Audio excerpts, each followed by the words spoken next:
ditemukan ya, hasil penyelidikan sudah ditemukan dugaan peristiwa pidana sehingga perkaranya ditingkatkan ke tahap penyidikan.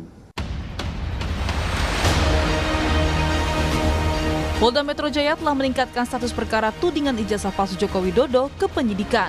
Dengan status penyidikan artinya segera ada nama tersangka. Salah satu terlapor di kasus ijazah Jokowi, Rosuryo, mengaku siap menghadapi proses hukum di Polda Metro Jaya. Roy juga menyinggung soal pasal Undang-Undang ITE yang digunakan polisi justru akan menyasar pihak lain. Tingkatkan ke penyidikan, ya silakan. Nanti lakukan penyidikan sebaik-baiknya dan buktikan memang kalau ada pasal-pasal itu terbukti atau enggak. Karena kita juga tahu lah ada beberapa pasal yang selundupan. Undang-Undang ITE itu pasal 32, 35. Saya kebetulan yang ikut membuat pasal-pasal itu jauh panggang dari api pasal itu ya. Karena pasal itu digunakan untuk kalau kita merekayasa sebuah objek elektronik, kemudian mengupload dan kemudian membuat bisa diakses. Nah itu justru orang lain harus yang kena. Dian Sandi itu yang pertama kali melakukan itu gitu. Saya sama sekali tidak mengubah, tidak mentransmisikan, tidak melakukan apapun. Tapi nggak apa-apa, silakan saja nanti diikutin dan saya siap menjalani itu dan biarkan publik yang menilai. Senada dengan Roy, Rismon Sianipar juga mengaku tidak gentar menghadapi proses hukum yang berlangsung di Polda Metro Jaya. Rismon menyebut akan melawan apa yang disebutnya sebagai kriminalisasi dalam perkara ijazah Jokowi.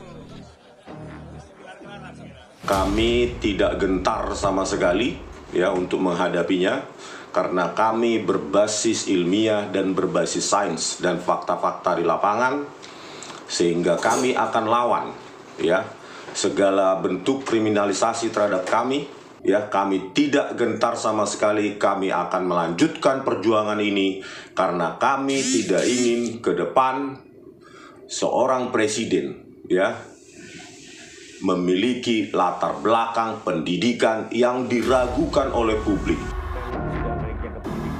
Sementara kuasa hukum Joko Widodo Rifai Kusumanegara bilang naiknya kasus ini ke penyidikan bahwa ada kebenaran yang dilaporkan Jokowi hingga mengandung unsur pidana.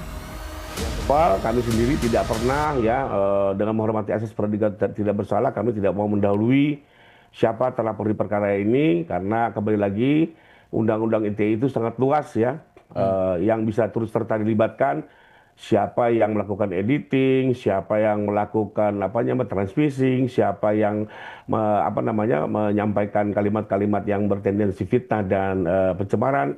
Itu biar diurai secara hati-hati oleh pihak penyidik. Sebelumnya, Polda Metro Jaya menyatakan menemukan unsur pidana dalam perkara ijazah Jokowi.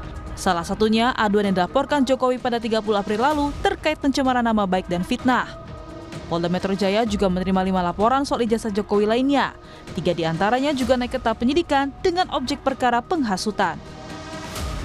Lalu, Baris Krim Polri juga telah melakukan gelar perkara khusus pada Rabu pekan lalu dalam perkara ijazah Jokowi.